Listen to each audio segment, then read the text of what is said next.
You think your family dinners are awkward? Try sitting down to eat in medieval times where the wrong sip of wine could literally be your last breath.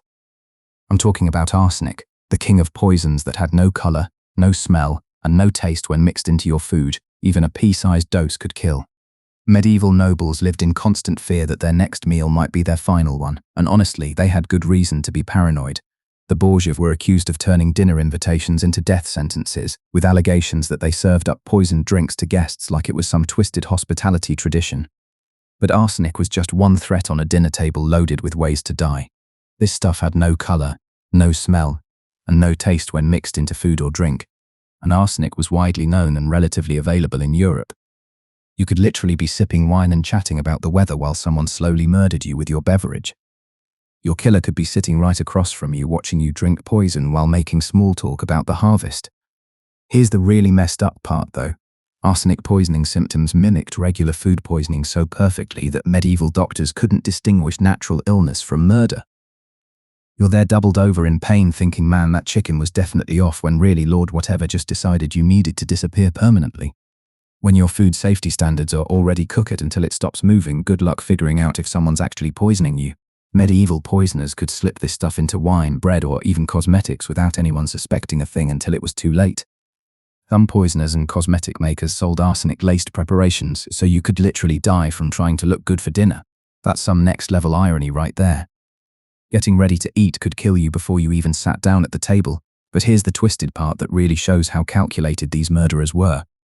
Arsenic could kill you slowly over weeks with small doses, making it look like natural illness. You'd just gradually get weaker and sicker while everyone around you thought you had some mysterious disease. Your family would be praying for your recovery while your killer was probably calculating exactly when you'd finally kick the bucket. The Romans had dealt with this problem way before medieval times, and it got so bad they had to create specific anti-poisoning legislation called Lex Cornelia. Think about that for a second. Table murders were happening so often that they needed special laws just for poisoning people.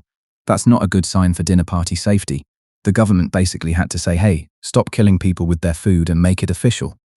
Medieval scholars like Avicenna wrote entire treatises on detecting poisons, which tells you exactly how common this problem was.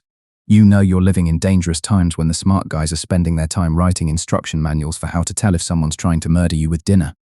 These weren't short pamphlets either. We're talking full-length books dedicated to poison detection. That's a whole academic field right there. The detection methods were pretty creative too, though not exactly reliable. Some people thought unicorn horns could detect poison, which is hilarious since unicorns don't exist. Others used various stones or amulets that were supposed to change color around poisoned food. Spoiler alert, none of this stuff actually worked. Medieval poison detection was basically wishful thinking with extra steps. The king of poisons made every medieval feast feel like Russian roulette, except the gun was your dinner plate. You'd sit down for what should be a nice social evening, and instead you're wondering if tonight's the night someone decides to permanently remove you from the guest list. Every sip, every bite could be your last. Talk about ruining your appetite. And trust me, this was just the beginning of your dinner survival challenges. Because while arsenic was definitely the star player in medieval murder methods, some families took this whole poisoning thing to an entirely different level. They turned killing dinner guests into their signature move, making hospitality itself a weapon. When certain names appeared on your invitation list, you knew you were in for way more than just awkward small talk. The Borgias were long accused of using poison as a political tool, and contemporary stories along with later chronicles cemented that reputation for turning hospitality into homicide. Getting invited to dinner by the Borgias should have been the ultimate red flag, but somehow people kept showing up. It's like knowing someone's a serial killer and still accepting their party invitations because you don't want to seem rude. Picture this scenario. You get a fancy invitation from one of the most powerful families in Renaissance Italy. The paper is expensive, the handwriting is beautiful, and you're being invited to what promises to be the social event of the season. You know their reputation, everyone knows their reputation. But what are you going to do? Show up, or risk insulting people who could literally destroy your entire family's future? It's the ultimate lose-lose situation. But here's what's really messed up about the whole thing. Guests knew the risks and still attended because refusing a Borgia invitation was basically social suicide. You'd rather take your chances with actual poison than deal with the social consequences of snubbing them. Think about that logic for a second. People were literally choosing potential death over embarrassment. Medieval priorities were seriously warped. The family had this whole system worked out too. They'd host these elaborate feasts with multiple courses, entertainment, and all the fancy trimmings you'd expect from Renaissance nobility. Everything looked perfectly normal on the surface. The food was prepared by skilled cooks, the wine came from the finest vineyards, and the company was the cream of Italian society. But somewhere in all that luxury, death was waiting at the table.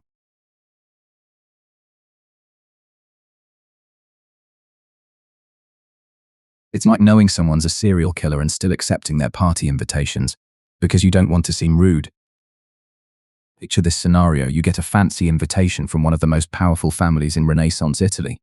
The paper is expensive, the handwriting is beautiful, and you're being invited to what promises to be the social event of the season. You know their reputation, everyone knows their reputation. But what are you going to do? Show up or risk insulting people who could literally destroy your entire family's future? It's the ultimate lose-lose situation. But here's what's really messed up about the whole thing. Guests knew the risks and still attended because refusing a Borgia invitation was basically social suicide. You'd rather take your chances with actual poison than deal with the social consequences of snubbing them. Think about that logic for a second. People were literally choosing potential death over embarrassment. Medieval priorities were seriously warped. The family had this whole system worked out too. They'd host these elaborate feasts with multiple courses, entertainment, and all the fancy trimmings you'd expect from Renaissance nobility. Everything looked perfectly normal on the surface. The food was prepared by skilled cooks, the wine came from the finest vineyards, and the company was the cream of Italian society. But somewhere in all that luxury, death was waiting at the table. They'd identify their targets, plan elaborate social events, and execute their enemies while everyone else was trying to figure out which fork to use for the salad course. The really twisted part is how they made it social. These weren't quick private murders. The Borgias would gather entire groups of people, serve everyone the same meals, and watch their enemies die slowly while maintaining pleasant conversation. That takes a special kind of psychological detachment that most people thankfully don't possess. Other noble families started copying their methods because apparently murder by menu was the hot new trend. Once the Borgias proved how effective dinner party assassinations could be, copycat killers started popping up all over Renaissance Italy. It's like a deadly fashion statement that spread through the aristocracy. Your family wasn't really important unless you had at least a few suspicious dinner party deaths under your belt. The influence spread beyond just Italy too. Noble families across Europe started adopting similar tactics, turning diplomatic dinners into potential death traps.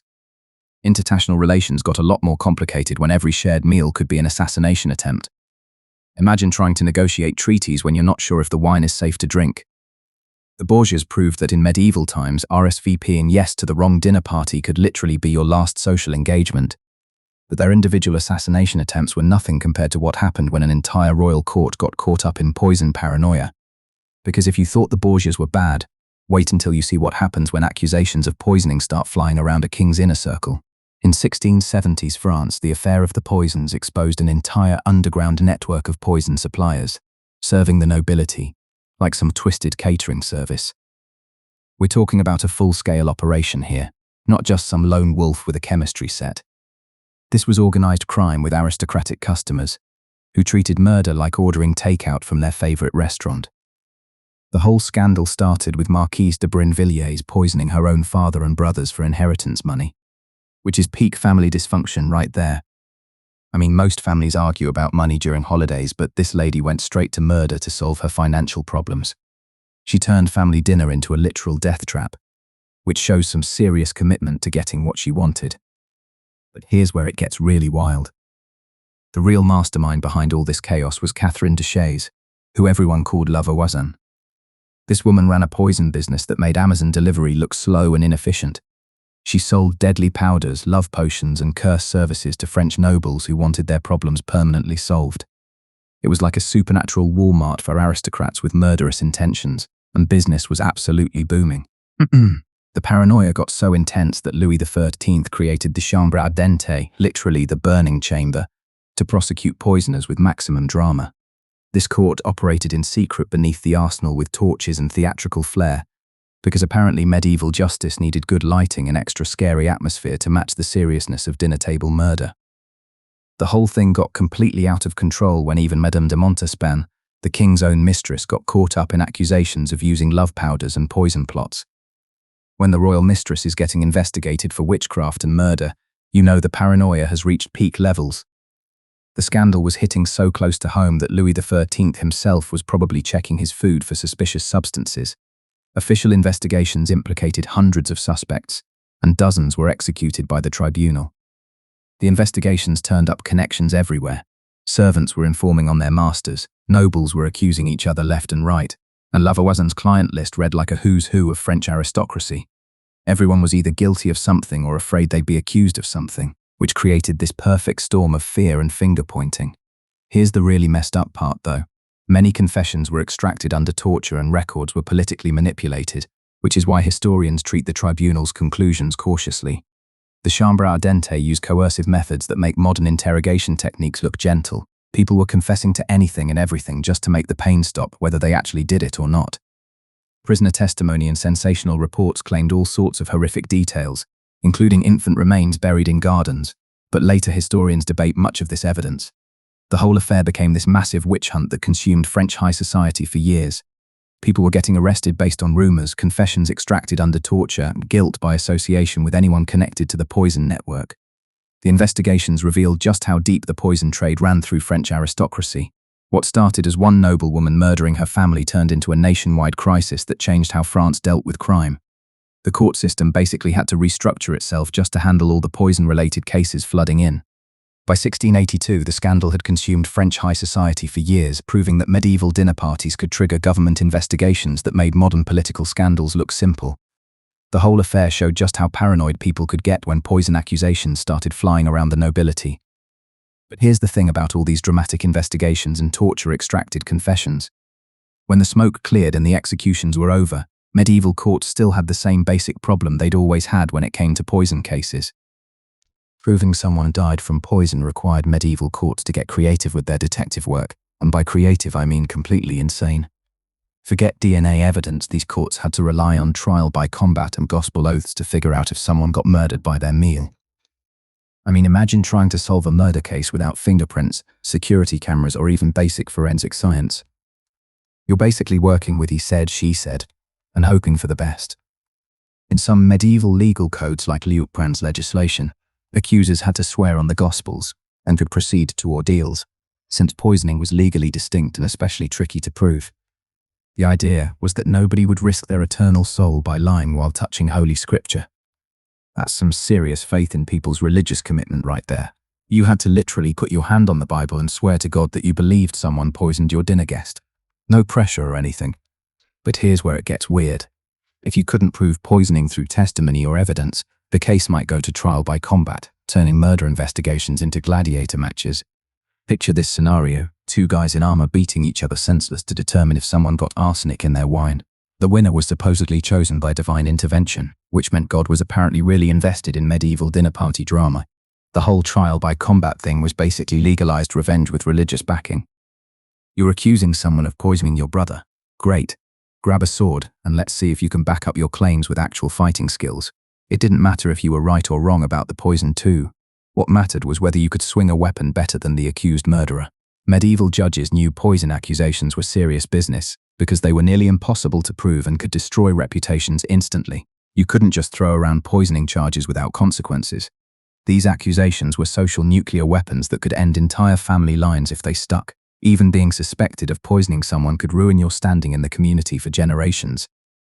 The legal treatment of poisoning varied across regions and time periods, but it was often handled differently from regular murder. Roman law condemned poisoning severely, while Lombard and early medieval codes developed their own distinctions with compensation rules based on social status. If you poisoned a nobleman, the penalties were way worse than poisoning a peasant. Medieval justice wasn't exactly known for equality, but poison cases made the class differences even more obvious. Courts were terrified of false poison accusations because they could spiral into blood feuds that lasted generations. You accuse my family of poisoning someone today, and 50 years later our grandchildren are still trying to kill each other over it. Medieval people took grudges seriously, and poison accusations were the kind of insult that families never forgot or forgave. Some regions used ordeal by hot iron, where they'd make you grab heated metal with bare hands, or water ordeals, where they'd throw you in rivers to see if you floated.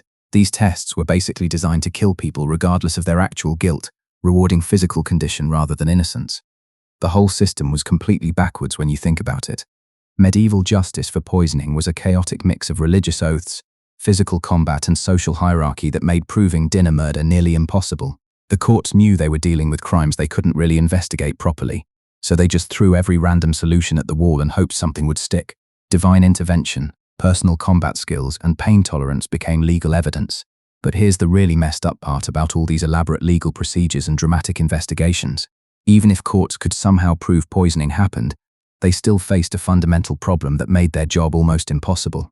Medieval food preparation was so spectacularly dangerous that people were dying from their meals all the time anyway, whether someone was trying to murder them or not. The real kicker is that medieval kitchens were basically biological warfare labs that made intentional poisoning look like amateur hour. You know how your mum always told you to wash your hands before eating? Yeah, medieval cooks never got that memo, and it showed. Basic hygiene was basically a foreign concept in these kitchens. People were handling raw meat, then bread, then vegetables without washing anything in between. Cross-contamination wasn't even a term back then because nobody knew what bacteria was or why it mattered. Medieval kitchens operated with food safety standards that would make a gas station hot dog look gourmet by comparison. Picture this scene: you've got open fires burning all day with smoke filling the air, animals wandering around the kitchen floor, and cooks wiping their hands on dirty aprons they hadn't washed in weeks. The whole setup was basically designed to create the perfect storm for food poisoning. Kitchens often opened onto living spaces, with spills and animals nearby, creating a breeding ground for contamination that would horrify modern health inspectors. Rats were basically kitchen staff at this point, helping themselves to ingredients while nobody bothered to stop them. You know that 5-second rule for dropped food? Medieval cooks had more like a 5-minute rule, and the floor was covered in things you really didn't want in your dinner. Open hearths, shared trenchers, and communal cups plus no refrigeration created easy routes for bacteria to spread and multiply. Everything was cooked over open flames that were impossible to control properly. Too hot and your food burned on the outside while staying raw inside. Too cool and bacteria had plenty of time to multiply while you were trying to cook your meal to death. There are documented cases where whole gatherings fell ill from spoiled food or shared vessels, proving that medieval catering was legitimately lethal. This wasn't just one person getting sick from bad shellfish. We're talking about multiple guests dropping dead from the same meal. Imagine being the host trying to explain that one to the surviving family members. These disasters show just how dangerous medieval food preparation really was. The cooks probably thought they were doing everything right according to the standards of the time. They used expensive ingredients, fancy preparation methods, and elaborate presentation. But somewhere in that process, deadly bacteria got into the food and turned celebrations into funerals. Meat preservation relied on heavy salting and smoking, but spoiled food was often masked by elaborate spices and fancy presentation called subtleties. These weren't just garnishes either. Medieval cooks would create these incredible artistic displays that looked amazing but could hide the fact that your main course was basically rotten. They'd sculpt meat into animal shapes, cover everything in expensive spices, and present it like edible artwork. The problem was that all these fancy techniques were designed to impress people, not keep them safe. You could have a beautifully presented dish that looked fit for a king but was actually crawling with bacteria that would kill you within hours. Appearance was everything. Food safety was nothing. Cooks couldn't tell the difference between food that was naturally spoiled versus intentionally poisoned, which made investigations impossible. If someone died after eating your food, how could you prove it wasn't your fault? Maybe the meat was bad when you bought it. Maybe it spoiled during preparation. Maybe someone slipped poison into it while you weren't looking. There was no way to know for sure. Shared drinking vessels and communal eating practices spread diseases faster than medieval gossip, turning every meal into a potential plague vector. Everyone at the table would drink from the same cup, eat from shared plates, and use their hands to grab food from common serving dishes. One sick person could contaminate an entire feast just by participating in the normal dining customs. The lack of proper utensils meant everyone was basically eating with their hands, which is gross enough without adding medieval hygiene standards. People would use their fingers to pick up meat, tear bread, and even serve themselves from shared dishes. Then they'd lick their fingers and go back for more. It was like a medieval potluck where everyone was guaranteed to share their germs along with the food. Medieval food preparation was so dangerous that dying from kitchen incompetence was statistically more likely than dying from intentional poisoning. You had better odds of surviving a deliberate murder attempt than just eating normally prepared food. That's some seriously messed up risk assessment right there. But if you thought the food was bad, wait until you hear about what medieval people were washing it all down with. Nobody talks about medieval people often drank alcoholic beverages like beer, ale, and wine for variety. And sometimes because urban water could be contaminated. But historians stress that the idea everyone avoided water is oversimplified. When beer becomes a daily beverage choice in many places, you know your civilization has some serious infrastructure problems. Medieval people weren't drinking alcohol all day because they were party animals. They were doing it because in many urban areas the alternative was basically drinking liquid death. Towns sometimes relied on ale, but countryside water and habits could be perfectly safe. Some areas had natural springs or wells that stayed relatively clean. Other places were built around rivers that served as both water supply and sewage systems simultaneously. Geographic luck determined whether you lived somewhere with drinkable water or somewhere that required constant alcoholic beverages just to survive. But here's the catch-22 that really shows how messed up medieval life was. Drinking alcohol reduced certain bacterial risks but made you vulnerable to undetectable toxins like arsenic. You're trying to avoid getting sick from contaminated water, but now you're drinking something that murderers can easily tamper with. Talk about being stuck between a rock and a hard place. Urban water supplies mixed with sewage, animal waste and industrial runoff, creating a toxic cocktail that made modern tap water look like a miracle. You've got people dumping their chamber pots into the streets, animals relieving themselves wherever they want, and various craft industries pouring their waste into the same water sources people were supposed to drink from. It was like a perfect storm of everything you don't want in your drinking water. The cities were basically giant petri dishes for waterborne diseases. London got so bad that they had to bring water from Tyburn using lead pipes just to give the poor something that wouldn't kill them immediately. Lead pipes, by the way, which is another health hazard nobody understood at the time. They were solving one poison problem by creating another poison problem. Monasteries became the unofficial water quality control centers because monks had the resources to maintain cleaner sources and brewing operations. These guys were basically running the medieval equivalent of water treatment plants. They had the time, money and organization to keep their water supplies relatively clean and their brewing operations running smoothly. If you wanted safe drinks in medieval times, your best bet was probably finding a monastery. The monks took their brewing seriously too. They understood that fermented beverages were genuinely safer than the contaminated water found in many urban areas. Monastic breweries became like oases of liquid safety in a desert of questionable water sources. You could trust monk beer because they actually cared about quality control. The irony is that avoiding questionable water to prevent illness made medieval people more vulnerable to poison because they couldn't taste arsenic in wine or ale. You're switching to alcohol to stay healthy in contaminated areas, but now you can't detect when someone's trying to murder you. Arsenic has no taste or smell, so it disappears completely into wine or beer. Your safety strategy just became your biggest vulnerability. The affair of the poisons investigation revealed a thriving market for poisoned powders in late 17th century France, showing that drinking alcohol in cities carried an extra risk of tampering. Lavoisin's poison network specifically targeted wine and ale because people consumed these beverages regularly and trusted them more than water. Urban drinking habits created perfect opportunities for systematic poisoning. Shared drinking vessels at feasts multiplied both disease transmission and poisoning opportunities, creating a perfect storm of liquid death. Everyone's drinking from the same cup, spreading their germs around while also making it impossible to tell if someone tampered with your drink specifically. You could catch someone else's disease or get murdered by the same beverage. Medieval beverage choices in many areas forced people to pick between bacterial infections and potential poisoning, proving that even staying hydrated was a survival challenge. There was literally no completely safe option in contaminated urban areas. Water could kill you with disease, alcohol could kill you with poison, and not drinking anything would definitely kill you from dehydration. So you're probably thinking there's got to be some way to navigate all these deadly dinner hazards, right? Some medieval survival strategy that could keep you alive through a feast. Well, I hate to break it to you, but your modern problem-solving skills aren't going to help much here. Let me give you the brutal reality of trying to survive a medieval feast. Here's some bad news: your modern risk assessment skills are basically useless here. I mean, you know about germs and poison detection, but that knowledge won't help you when the entire social system is designed to kill you. You're walking into a dinner party where literally everything is working against your survival.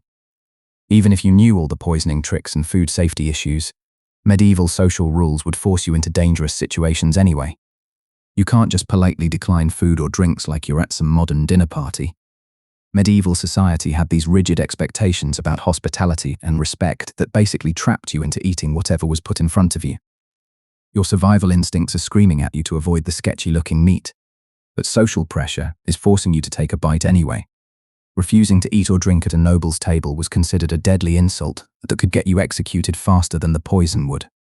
Medieval etiquette made refusing food socially unacceptable and even dangerous, because the host would interpret your refusal as either extreme rudeness or an accusation that they're trying to poison you. Think about this logic for a second. You're trying to avoid getting murdered by food, but refusing the food could get you murdered even quicker. Either way, you've just signed your own death warrant by trying to stay alive. Your best low-risk options would be to accept small amounts, watch whether servants or the host taste first, and observe if any servants fall ill, because outright refusal or bringing your own food would mark you as suspicious. The taste tester approach, like paranoid nobles used, just meant someone else died first while you watched. Congratulations, you've just figured out the food is poisoned by watching some poor servant drop dead in front of you. Now you know not to eat it, but you're also sitting at a table with a confirmed murderer who just killed someone right in front of everyone. The taste tester method also assumes you have servants willing to die for you, which as a time traveler, you probably don't. So you'd have to convince some random medieval person to risk their life testing your food. Good luck explaining that conversation without sounding completely insane or suspicious. Bringing your own food would mark you as either incredibly rude or suspiciously knowledgeable about poisoning, both of which were bad for your health. Picture showing up to a medieval feast with your own packed lunch like some weird kid at school. Everyone's going to wonder why you don't trust the host's food. Are you insulting their cooking? Do you know something about poison that they don't? Either way, you've just made yourself the most interesting person at the table for all the wrong reasons. Seating arrangements were based on political alliances and social hierarchy, so you might end up next to someone actively trying to murder you with dinner conversation and arsenic. You have zero control over where you sit, and the host is placing people based on medieval politics you don't understand. The distance from the host's chair determined your social status and your survival odds. You could end up right next to your would-be assassin making small talk about the weather while they slip poison into your wine cup. The primitive cooking methods meant you couldn't tell if food was spoiled, poisoned, or just prepared with medieval standards of close enough. Everything looks questionable because medieval food preparation was questionable. That weird smell could be exotic spices, rotting meat, or arsenic. You have no way to know which one until it's too late. Your modern food safety knowledge is useless when everything fails modern food safety standards. Even water sources change daily based on weather and local contamination. So yesterday's safe well could be today's death trap. You can't even rely on finding a safe water source because contamination levels fluctuated constantly. Heavy rains would wash more sewage into the wells. Drought would concentrate the existing contamination. You're basically playing liquid roulette every time you take a sip. It's a terrible position where social rules forced you to choose between rudeness and risk. That's the real horror. Medieval feasting was a survival lottery where social obligations, political intrigue, and basic food safety all worked against you staying alive. Every single system was designed to put you in danger. The social rules forced you to eat questionable food. The political situation put you near enemies. The cooking methods guaranteed contamination. Your best strategy would probably be to fake a stomach illness and skip dinner entirely, but even that might not save you from the broader reality of what medieval dining actually represented.